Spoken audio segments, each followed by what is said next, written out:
Baik. Sehat-sehat. Assalamualaikum warahmatullahi wabarakatuh. Bismillah, alhamdulillah, wassalatu wassalamu ala rasulillah wa ala alihi wa sahbihi wa wala. Rabbi shrah li sadri wa yassir li amri wahlul 'uqdatam min lisani yafqahu qawli. Pertama-tama mari kita manjatkan puji dan syukur kehadirat Allah Subhanahu wa taala. Kemudian salawat dan salam semoga dilimpahkan ke junjungan Nabi besar Muhammad sallallahu alaihi wasallam. Sebetulnya ini kalau diruntut ceritanya itu ini agak panjang.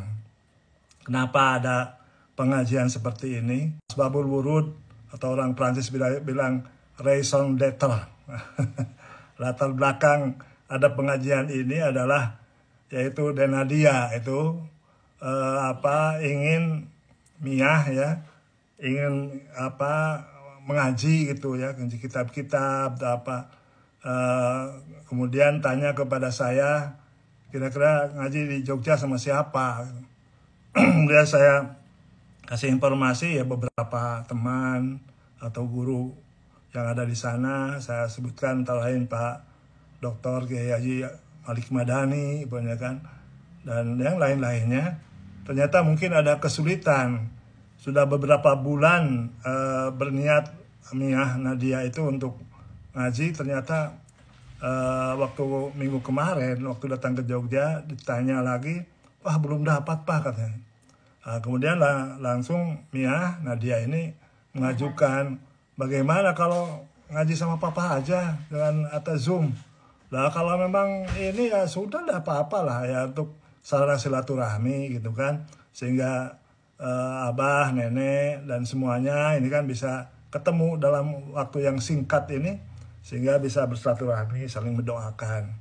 Ya ini ya ini jadilah seperti ini. Kemudian setelah disepakati ada mengaji atau Zoom ya untuk deres lah kalau bahasa Jawa, bahasa Sundanya nggak deres gitu. Kemudian apa yang kitab yang akan dibaca gitu kan. Nah, kemudian saya tanya kepada Miyah Nadia itu, apa yang harus dibaca Miyah gitu. Dia bilang, ya pokoknya Pak yang bisa membenahi hati gitu. Ya bagus ini ya. Jadi kalau membenahi hati itu ya cenderung dalam ilmu agama Islam itu masuk ke ilmu tasawuf. Jadi tasawuf itu kan diambil dari sofa. Jadi sofa itu bukan kursi, mungkin ya kursi tempat duduk kita aja sofa diambil dari sana ya. Asalnya sofa itu adalah bersih. Sofi orang yang bersih. Ada lagi yang dalam tradisi atau sejarah Islam disebutkan ahlus sufah. Ahlus sufah itu adalah orang-orang yang menghususkan hidupnya untuk beribadah dan tinggalnya itu zaman Rasul itu di Masjid Nabawi terus. Itu ahlus sufah. Nah sekarang tasawuf apa? Tasawuf diambil dari tadi sofa bersih. Jadi suatu usaha ya untuk mencoba membersihkan diri dari rodail, dari kotoran-kotoran hati. Nah itu untuk apa? Untuk taqarrub, mendekatkan diri kepada Allah. Nah itu ya tasawuf itu seperti itu. Ya memang terkadang kita kesibukan sehari-hari itu ya yang bergelut itu adalah akal pikiran semata. Sekarang kan seperti itu. Jadi dalam rutinitas itu kan yang kita senantiasa memproses otak, yang terkadang hati kurang diperhatikan.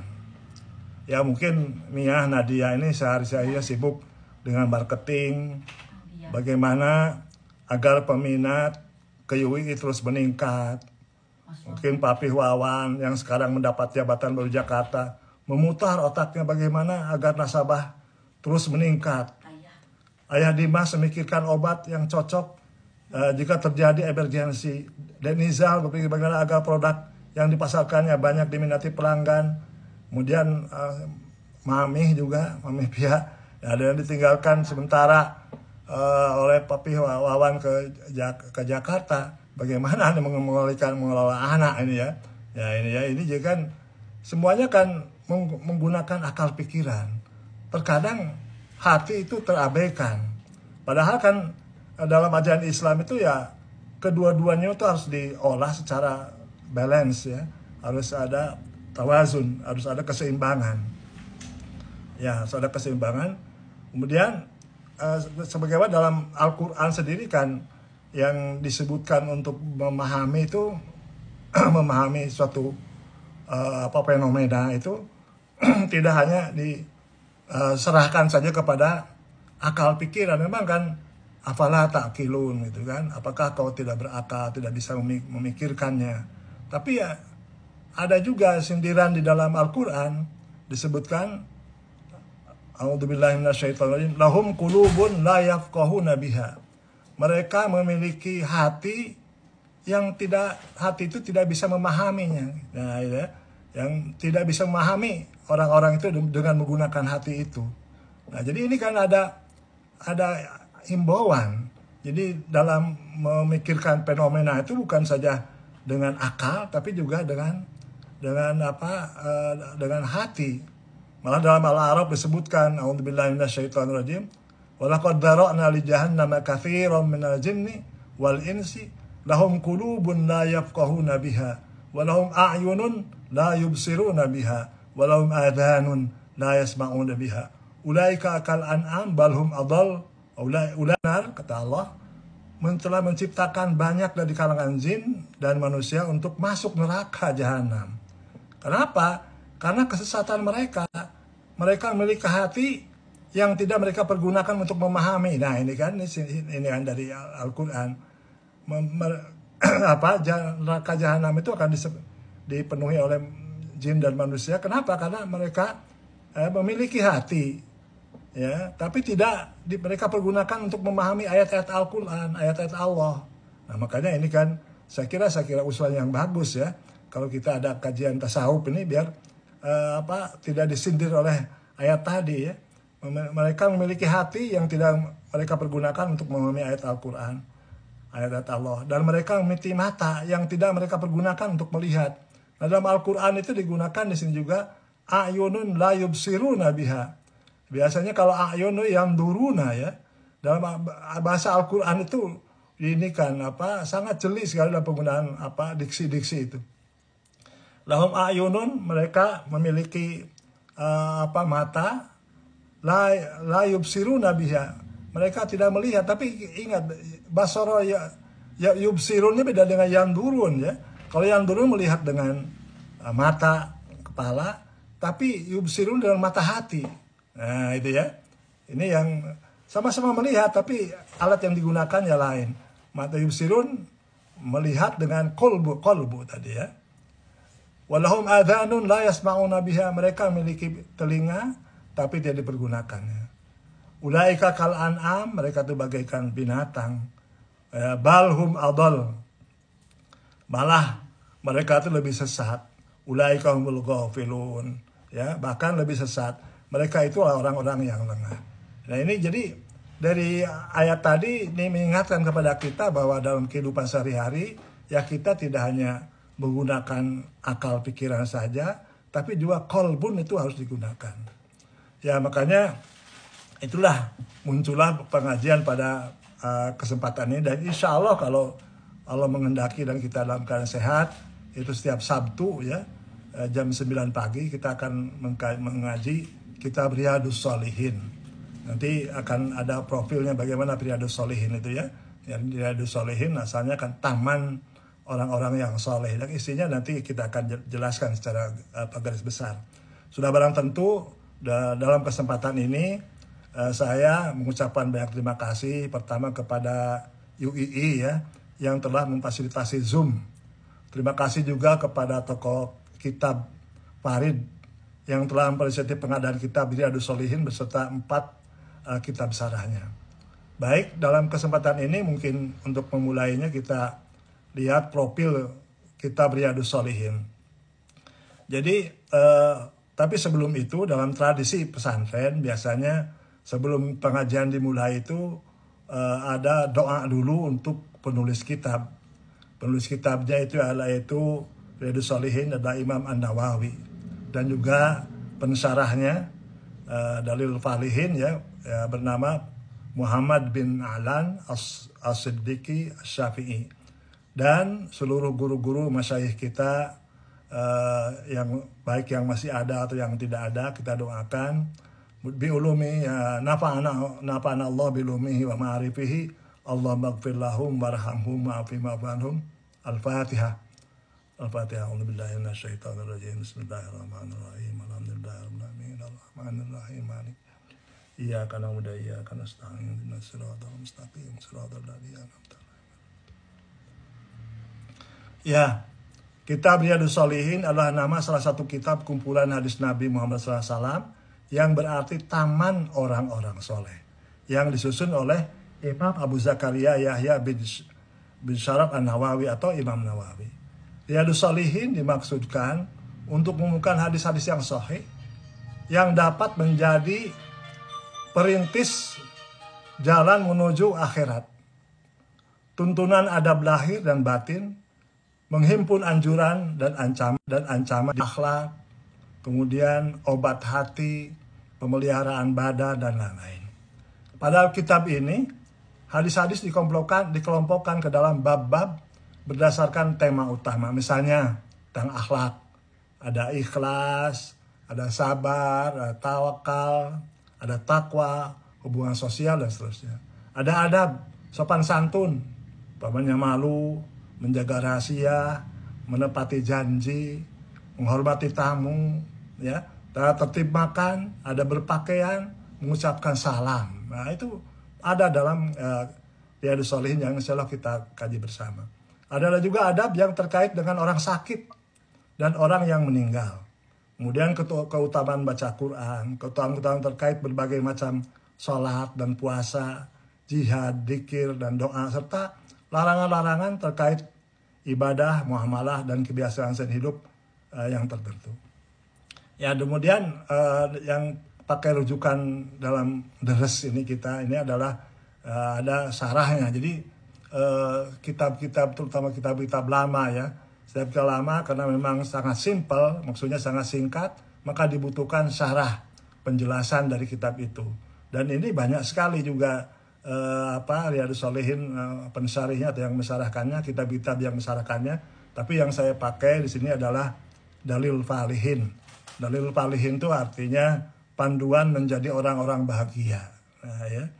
Dituruki Riyadhus Shalihin, mengikuti metode Riyadhus Shalihin. Syarah ini yang cukup masyhur dan banyak digunakan sebagai penjelas kitab Riyadhus Shalihin. Kitab ini adalah karya Muhammad bin Ahlan As-Siddiqi Asy-Syafi'i. Nah, itu ya skala sekilas, karena kita akan mengkaji kitab, suatu kitab ya sebaiknya kita tahu dulu apa konten dari kitab itu ya, supaya waktu kita dari awal sampai akhir, oh ini yang akan kita baca ya, oh ini yang akan kita capai setelah kita baca itu kan gitu kan. Nah, kemudian setelah itu kita perlu juga mengetahui tentang profil penulisnya. Penulis kitab Riyadhus Shalihin ini sebagaimana saya katakan dikenal dengan Imam An-Nawawi. Ya, lengkapnya itu Al-Imam Al-Alamah Abu Zakaria Muhyiddin Yahya bin Syaraf bin Ibnu Hasan bin Husain bin Muhammad bin Jum'ah bin Hizam An-Nawawi Ad-Dimashqi. Ada yang menyingkat lagi Muhyiddin Abu Zakaria Yahya bin Syaraf An-Nawawi Ad-Dimashqi. Lahir pada Muharram 631 Hijriah atau Oktober 1233 Masehi. Ya. Kalau kita lihat ya, nama Nawawi itu kalau dilihat secara etimologi dalam kamus kita lihat apa sebetulnya makna Nawawi itu. Kalau kita lihat di dalam kamus itu Nawawi itu berarti atom ya. Jadi kalau bom atom itu kunbulah Nawawiyah gitu ya. Nah, ini kita melihat dari penamaan ini kita sadar berarti istilah atom itu sudah dikenal dalam dunia Islam itu sudah sejak dulu ya. Sehingga orang-orang banyak yang dinamai Nawawi ya. Karena memang mungkin waktu itu sudah populer ya nama Nawawi, dan biasa kan begitu kan. Kalau umpamanya ada hal yang populer, maka anak-anaknya dinamai dengan yang populer itu. Sehingga kemungkinan berkeinginan supaya anaknya bisa populer juga. Zaman kita umpamanya kan ada nama Habibie ya, Profesor Dr. Habibie, banyak sekali kan nama-nama cucu-cucu kita yang namanya Habibie. Ada lagi yang Marisa Haque atau Ica semuanya dinamai ya, Marisa jadi Ica. Dan itu karena memang ada keinginan yang manusiawi lah seperti itu. Nah itu juga pada masa itu kan, tampaknya ya itu atom itu ya sudah dikenal baik ya. Ya ini mungkin orang-orang kimia sama seperti Mameh Pia, kemudian Papi Wawan ya, mengenal dia apa itu atom ya. Nah ini ternyata bukan sekarang-sekarang aja yang dikenalnya, atom itu sudah zaman dulu ya. Ini kalaulah disebutkan tadi 1233 Masehi, berarti beberapa tahun, ratus tahun sebelumnya juga sudah mengenal istilah atom, sehingga atom itu populer. Mereka anak-anak atau tokoh-tokoh pada waktu itu memberikan nama anaknya adalah Nawawi. Madhab Syafi'i, sehingga ya kitabnya tuh banyak dipergunakan di pondok pesantren itu ya. Hampir semua pesantren di Indonesia mengaji kitab Riyadhus Shalihin, atau kiai-kiai dalam prinsip pengajiannya itu referensi utamanya itu termasuk Riyadhus Shalihin itu. Jadi ia lahir di desa Nawa dekat Damaskus, tadi sebutkan 631 Hijriah, dan wafat 24 Rajab 676 Hijriah. Ya, kedua tempat tersebut kemudian menjadi nisbat nama dia An-Nawawi Ad-Dimashqi. Jadi di Suriah ya, Damaskus ya. Ia adalah seorang pemikir muslim di bidang fikih dan hadis. Jadi ahli dalam fikih dan hadis ya. Nanti kita lihat banyak kitab-kitabnya yang beraneka ragam. Memang kalau ulama dulu tuh kan tidak yang seperti sekarang ya, spesialisasi. Jadi kalau umpamanya ahli dalam satu bidang, psikologi aja terus kan, tidak ada yang lainnya. Kalau orang dulu tuh ya bisa ahli dalam satu bidang, tapi ahli juga dalam bidang yang lain. Ya umpamanya banyak ya dalam bidang kedokteran, baca Ibnu Sina. Itu. Ya ternyata Ibnu Sina ya bukan hanya dalam kedokteran saja, dalam bidang fikih, dalam bidang tafsir, dalam bidang lain banyak juga. Ada juga karya-karyanya gitu kan. Nah ini yang mungkin menggugah kepada kita yang kadang-kadang kita kalau sudah mempelajari satu bidang tidak mau bidang yang lainnya, karena memang harus linier dan sebagainya ya. Nah Imam Nawawi pindah ke Damaskus tahun 649 dan tinggal di distrik Rawahibiyah. Di tempat ini dia belajar dan sanggup menghafal kitab At-Tanbih dan Al-Muhaddab.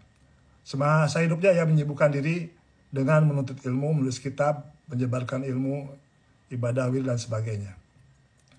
Ya, di antara karyanya, tapi ya sebelum ini kan, ini ya karyanya, kita sering dibingungkan ataupun disalah pengertian.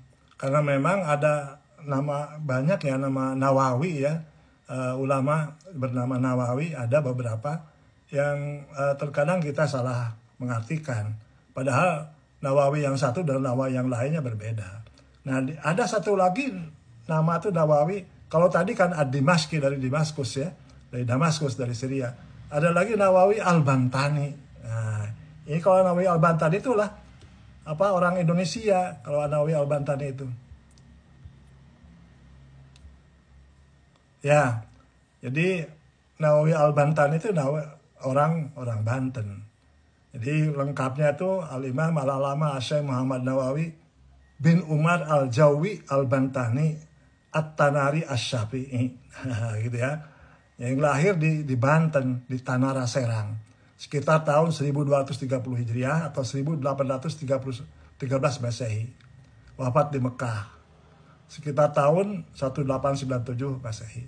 Dia adalah seorang ulama besar asal Indonesia bertaraf internasional yang menjadi imam Masjidil Haram di Saudi Arabia. Coba itu kan. Ini suatu tantangan ulama dulu tuh udah sampai jadi imam di Masjidil Haram. Ia bergerak Al-Bantani karena berasal dari Banten, Indonesia. Ia adalah seorang ulama dan intelektual yang sangat produktif, menulis kitab jumlah karyanya tidak kurang dari 115 kitab. Jadi memang sama-sama itu ya, Nawawi yang Ad-Dimashqi ya, karyanya banyak, kemudian Nawawi Al-Bantani juga banyak, meliputi fikih, tauhid, tasawuf, tafsir dan hadis. Hampir sama bidang yang diikutinya ya. Jadi karena kemasukannya Syekh Al-Bantani kemudian dijuluki Sayyidul Ulama Al-Hijaz. Jadi dulu dikenal dengan Sayyidul Ulama Al-Hijaz, pemimpin ulama Hijaz. Coba ya, orang Indonesia sudah jadi pemimpin ulama Hijaz. Kemudian juga ada julukannya atau lakabnya Al-Imam Al-Muhaqqiq wal Imam Al-Fahamah Al-Mudaqiq, imam yang mumpuni dalam ilmunya. Ada lagi ayah ulama Al-Qarn Al-Ram Al-Ashar Al-Hijriyah, tokoh ulama abad ke-14. Ya, itu ya. Al-Qarn Al-Ram Al-Ashar Al-Hijriyah, jadi 14 Hijriyah. Hingga disebutkan ulama Haramain, ulama dua kota, Mekah dan Madinah itu ya. Ini suatu tantangan ya kepada ulama-ulama kontemporer ya. Sekarang kan referensi sudah makin banyak. Itu Imam Nawawi Al-Bantani. Ya seperti pengalaman saya dulu waktu pas saya belajar di Mesir, saya lihat di perpustakaan-perpustakaan itu banyak karya-karya Nawawi Al-Bantani yang masih belum ditahqiq ya, belum diedit ya, belum diterbitkan. Nah itu ya. Dan itu menjadi menjadi rujukan yang sangat populer ya di Al-Azhar. Memang sekarang saya dengar dan saya sudah mendapatkan buku ya dari tokoh muda kita ya dari Jombang, biasa dipanggilnya Gus Awik. Nah itu ya, ini mengarang kitab atau buku sudah yang ada Balaghatul Quran, ada Hidayatul Quran atau beda, itu yang sudah berjilid-jilid dan itu sudah beredar juga di Mesir. Ini sangat membanggakan sekali ya, ada penerus dari Imam Nawawi Al-Bantani. Ya, Imam Nawawi Al-Bantani itu banyak guru-gurunya ya, yang mungkin kalau disebutkan antara lain Syekh Umar bin Arabi Al-Bantani, yaitu ayahnya sendiri. Ada Kiai Sahal Al-Bantani, ada Syekh Baeng Yusuf Purwakarta. Di antara murid-muridnya banyak yang kita dengar pada masa kini ya. Ini supaya jadi informasi juga kepada kita ya. Ada Syekh Muhammad Mahfud At-Tarmasi dari Talmas ya. Nah, itu termasuk muridnya ya. Kemudian ada Syekh Khalil Al-Bangkalani Madura Syekh ya. Itu termasuk juga guru dari Hasyim Asy'ari ya kalau tidak salah itu. Jadi kemudian juga ada Syekh Abdul Hanan Al-Bantani. Ada Syekh Soleh Darat As-Samarangi, itu yang terkenal juga ya. Ada Ki Hasyim Asy'ari ini ya, Ki Hasyim Asy'ari pendiri NU, itu juga adalah murid dari Mbah Nawawi Al-Bantani. Konon dalam suatu riwayat ya ada yang menceritakan Mbah Hasyim Asy'ari itu kalau mengajar kitab takrib, yang itu takrib adalah karya tulis dari Syekh Nawawi Al-Bantani, itu kalau mengajar kitab takrib kepada santrinya, beliau tuh sambil menangis ya. Kenapa? Karena teringat kepada ilmu dan kesolehan gurunya, yaitu Syekh Nawawi Al-Bantani gitu ya. Itu saya kira sangat khidmatnya, tandanya khidmatnya seorang santri ya, Mbah Hasyim Asy'ari kepada gurunya, yaitu Syekh Nawawi Al-Bantani. Yang kemudian juga menjadi murid di Syekh Nawawi Al-Bantani adalah Kiai Haji Ahmad Dahlan. Nah, jadi kan Kiai Ahmad Dahlan sebagai pendiri Muhammadiyah, sebetulnya dia jadi pendiri NU dan Muhammadiyah itu sumbernya itu satu ya, asal usulnya dari Syekh Nawawi Al-Bantani gitu kan. Jadi oleh karena itu ya sebetulnya ya banyak kesamaannya di antara NU dan Muhammadiyah ya, karena memang gurunya ya sama. Oleh karena itu ya sudahlah, kita tidak usah cari perbedaan-perbedaannya, yang kita cari persamaannya saja karena memang gurunya sama, yaitu siapa? Syekh Nawawi Al-Bantani. Nah kemudian yang tadi kembali kepada laptop ya, kembali kepada Syekh Nawawi Ad-Dimashqi tadi ya. Nah ini banyak juga karya-karyanya. Ada lain syarah Sahih Muslim. Di Sahih Muslim disyarahkan oleh beliau. Al-Minhaj bisyarhi Sahih Muslim. Ada lagi ya Riyadus Shalihin yang insya Allah kita baca. Ada lagi dalam fikih Al-Majmu' Syahri Muhadzab ya. Insya Allah ada bukunya ya di perpustakaan pesantren ini. Ada lagi Minhajut Talibin wa Umdatul Muftin fi Fiqhil Imam Asy-Syafi'i. Ada lagi yang kelima Tahdhibul Asma. Kemudian yang terkenal di pesantren Al-Arba'una An-Nawawiyah. Al-Arba'in, hadis Arba'in. Nah, biasa dikenal ya. Itu karangan dari Imam Nawawi Al-Bantani. Kemudian banyak sekali saya kira yang perlu buku-bukunya yang sudah ada sekitar yang sudah populer itu 20 ya, sebenarnya banyak juga ya. Nah itu saya kira yang bisa disampaikan ya. Kemudian yang selanjutnya mungkin kita langsung kita mengkaji kepada kitabnya. Silakan kepada bapak-bapak, ibu-ibu dan saudara sekalian ya, yang ada kitabnya silakan buka kitabnya. Kalau tidak ada itu Bismillahirrahmanirrahim. Muqaddimatul kitab, pembukaan kitab atau buku ya. Jadi muqaddimah kitab. Ya. Ya muqaddimatul kitab, muqaddimah kitab. Bismillahirrahmanirrahim. Bismillah dengan nama Allah. Ar-Rahman yang pengasih, Ar-Rahim yang penyayang.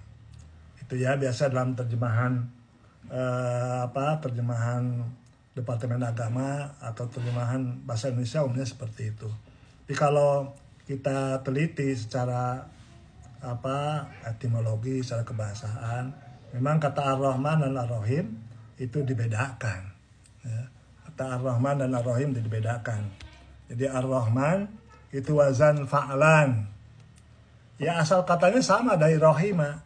Rahima tuh menyayangi, mengasihi gitu kan.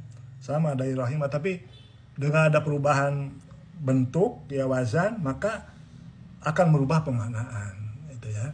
Jadi banyak dalam bahasa Arab itu yang akar katanya sama, tapi karena ada tambahan, ada awalan, ada akhiran yang berbeda, maka bisa berubah juga pemaknaannya. Saya kira dalam bahasa Indonesia, bahasa Inggris juga sama seperti itu. Tapi memang dalam bahasa Arab tambah jeli ya, ada perbedaan satu huruf atau bukan itu saja, ada perbedaan dalam pembacaan harokatnya, yang dhammah dibaca fathah, maka bisa jadi berbeda. Ya Ar-Rahman itu wazan fa'lan. Biasanya kalau wazan fa'lan itu sifat yang melekat kepada seorang itu relatif singkat. Itu ya. Umpamanya dalam bahasa Arab itu sakron, mabuk gitu ya. Mabuk itu kan tidak selamanya mabuk, hanya temporer saja. Nah gitu kan. Ini Ar-Rahman, jika begitu juga itu Ar-Rahman. Makanya ada yang menafsirkan Ar-Rahman itu kasih, Ar-Rahman itu kasih. Nah, jadi temporer karena memang wajan Paklan tadi, sakron tadi kan, mabok, hanya temporer. Kasih sayangnya hanya dalam waktu temporer gitu ya. Tapi kalau Ar-Rahim itu wazan fa'ilun. Nah, dalam bahasa Arab wazan fa'ilun itu sifat yang melekat yang relatif lebih lama dari wazan fa'lan. Jadi umpamanya jamilun, jamilatun, jamilun ganteng, jamilatun cantik. Nah itu sifat yang melekat pada seorang itu relatif lebih lama. Jadi sampai kapanpun walaupun sudah di mbah-mbah udah menjadi yang kakung, yang uti ya, itu masih cakep gitu kan. Saya dulu pernah maaf ya, saya sangat teringat dengan dulu waktu pas besanan dengan Eyang Susilo ya dan Ibu Nung dari orang tuanya Pak Swawan. Itu kan eh, sering memanggil Pak Susilo tuh ke ibunya Mas Wawan tuh yang gitu ya. Waduh, saya bilang loh kok ini hebat sekali gitu ya. Sangat ini ya, pergaulan padahal sudah tua masih panggil yang. Tahu-tahu didengar-dengar di dekat-dekat yang kakung, yang uti. Ya, tapi ya bagus juga ya. Yang ya. Ya ini memang Ar-Rahim itu ya jadi jamilun, wajan fa'ilun itu sifat yang melekat relatif lebih lama ya daripada fa'lan tadi. Jamilun, jamilatun, itu kan jamilun ganteng, jamilatun cantik, jamilun ganteng, jamilatun cantik. Karimun mulia, itu sampai kapan mulia, orang mulia tetap mulia, dia akan berubah. Nah itu ya, jadi dalam Al-Quran itu perubahan kosakata yang asalnya itu sama-sama dari rohima, tapi dalam perubahan bentuk, yang satu jadi Rahman, yang satu Rahim, maka merubah maknanya. Kemudian alhamdulillah, segala puji bagi Allah. Ya, alhamdulillah segala puji bagi Allah. Dalam bahasa Arab itu ada alhamdu, ada asyukru. Sama-sama itu hampir sama ya. Pemaknaannya ya terima kasih, alhamdulillah ya. Asyuk. Tapi dalam penggunaannya dalam bahasa Arab itu dibedakan secara akurat sekali. Jadi kalau asyukru itu, jadi kan asyukru itu terima kasih yang didahului karena ada nikmat dulu.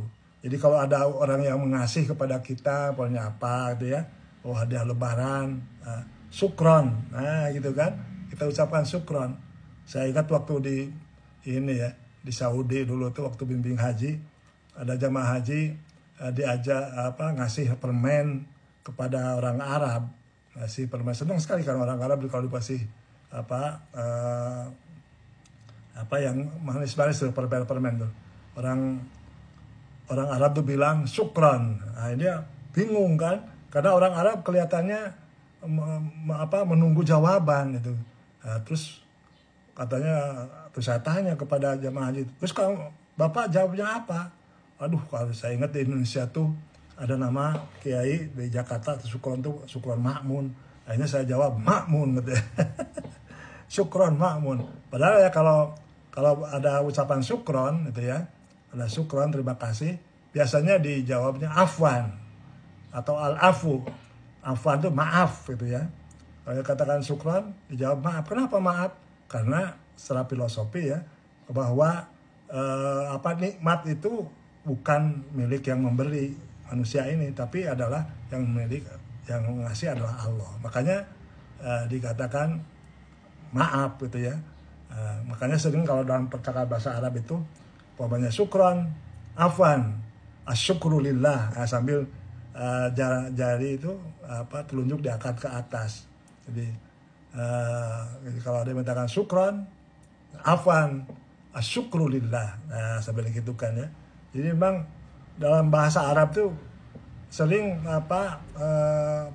yang non verbal itu berguna sekali ya. Ada kadang-kadang cukup dengan non verbal orang-orang sudah bisa paham. Jadi kalau banyak pada jemaah haji ya, banyak kan itu ya, walaupun diusahakan oleh pemerintah Saudi yang peminta-minta itu diminta banyak ya dari berbagai negara lah, itu kan. Nah gitu haji gitu ya, sabilillah gitu ya. Nah gitu kita cukup ini aja, tangan ya ke atas kan gini ya, saya gitu ya. Itu kan maknanya ittaqillah, tawakal 'ala Allah gitu ya. Tawakal 'ala Allah. Itu kan kalau bahasa perbalnya tawakal 'ala Allah. Tapi kalau tanpa diucapkan juga coba gini aja. Telunjuk itu ke atas kan sudah tahu. Oh, ini aja tidak minta. Jadi kalau dengan kita kan dengan gitu agak akan selesai. Yang minta-minta di Arab itu mesti gondeli terus. Nah, tapi kalau dengan jari-jari telunjuk di ke atas kan gini, Tanpa ucapan pun mereka sudah paham, sudah. Karena dia malu sendiri kan. Berarti kan mereka tidak bertawakal kepada Allah. Nah, dalam Al-Quran dan surat Fatihah itu Alhamdulillah Rabbil Alamin. Di sini mungkin disebutkan ya Rabbil Alamin.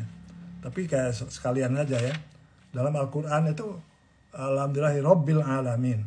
Nah, Rabbil Alamin itu kan kalau dalam terjemahan bahasa Indonesia kan Rabbil Alamin Tuhan semesta alam. Iya benar ya.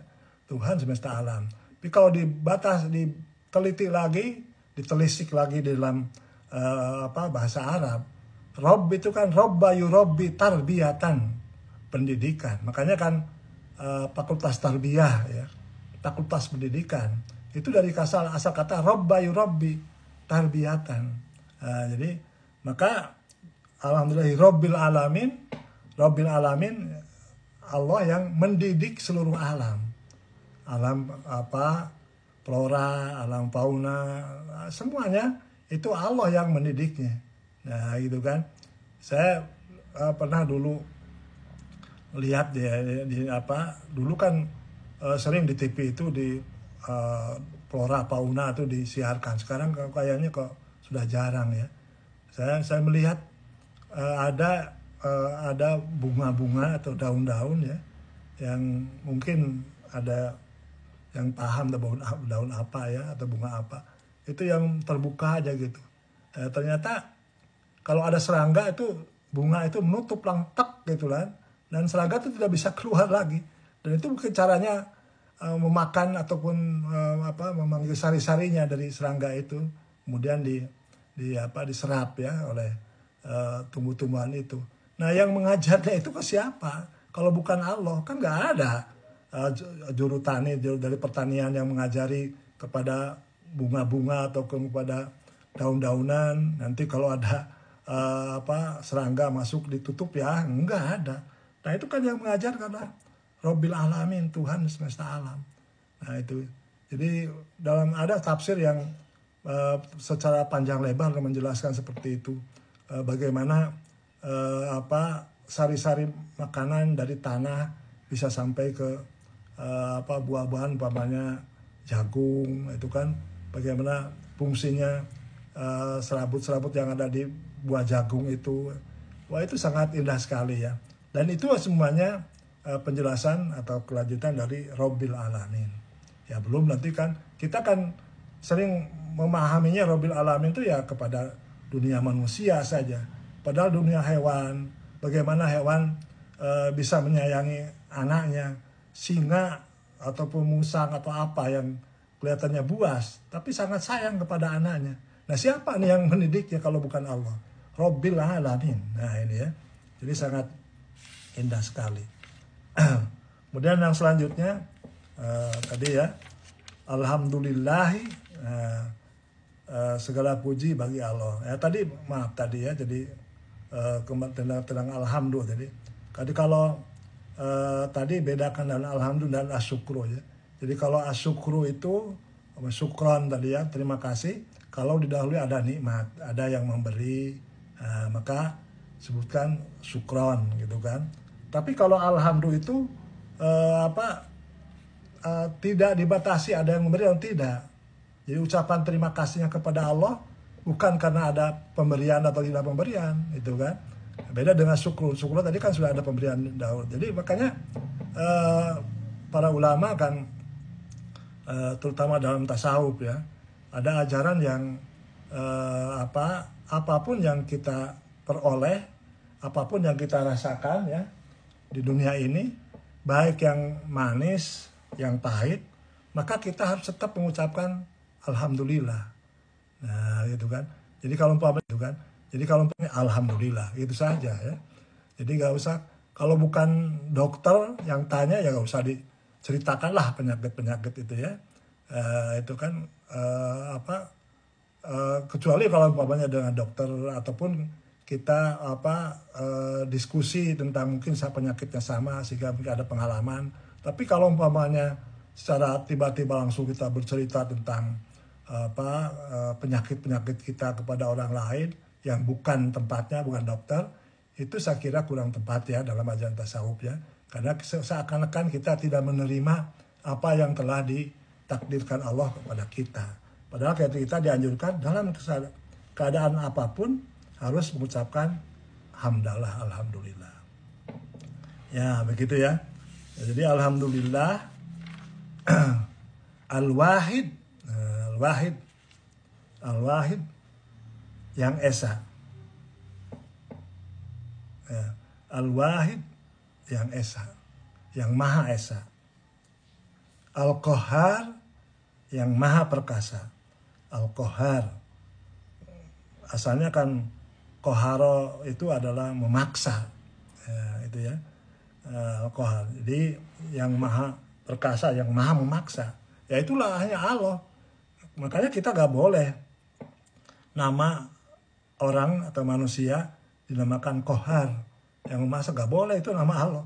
Makanya kalau mau ada seperti itu harus pakai abdu di depannya, Abdul Qahhar, nah, hamba zat yang maha perkasa, nah gitu ya, yang memaksa. Itu sifat atau nama-nama sifat yang melekat kepada Allah. Yang selanjutnya Al-Azizu yang maha mulia. Jadi Al-Wahidu yang maha esa, Al-Qahhar yang maha perkasa, Al-Azizu yang maha mulia, Al-Ghaffar yang maha pengampun, yang maha pengampun. Makanya kita harus sering membaca istighfar, ya, karena Allah yang maha pengampun. Ya, kemarin saya dalam pengajian itu pernah menjelaskan tentang bagaimana dialog Hasan Al-Basri. Hasan Al-Basri adalah tokoh sufi ya, yang termasuk generasi tabi'in. Malah di dalam riwayatnya beliau itu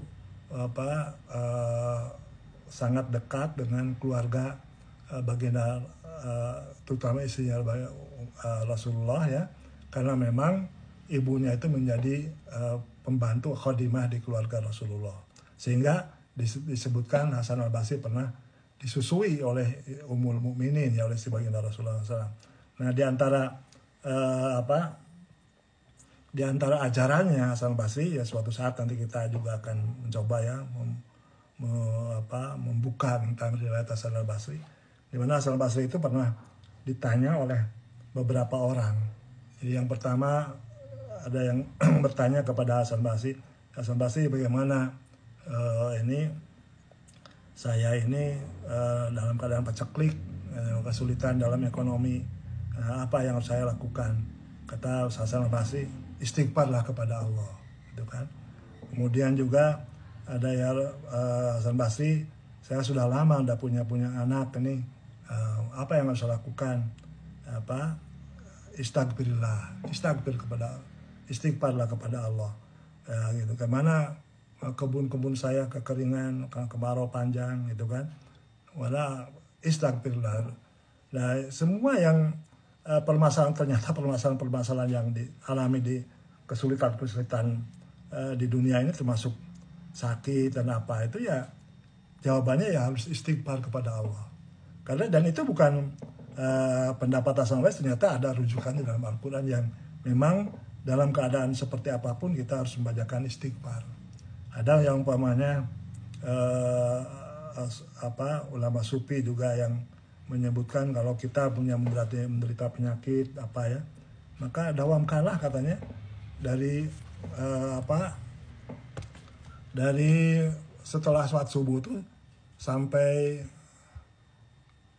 siang itu teruskan membaca istighfar.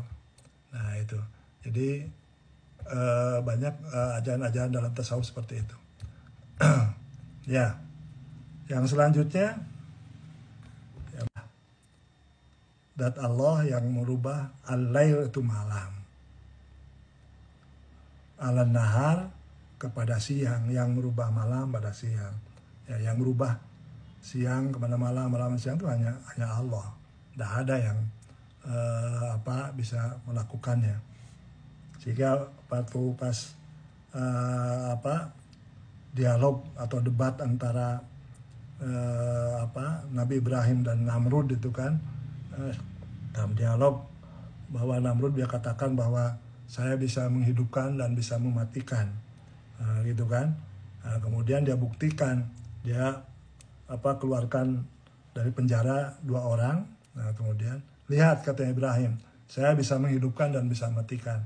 Kemudian yang satu dibunuh, dipancung, kemudian yang satu dibiarkan hidup. Itu kan buktinya saya bisa, yang satu bisa hidup, yang satu mati. Itu apa katanya bedanya dengan Tuhan kamu ya Ibrahim. Kemudian Ibrahim kalah ini yang namanya Nabi ya. Ya kalau begitu coba matahari itu kan terbitnya di timur, terbenamnya di barat.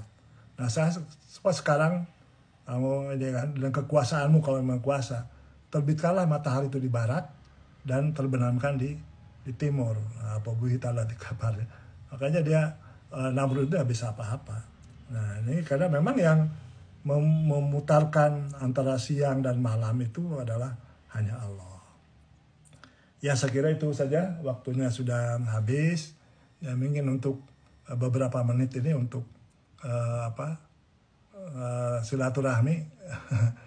Itu saja mungkin pengajian pada siang ini.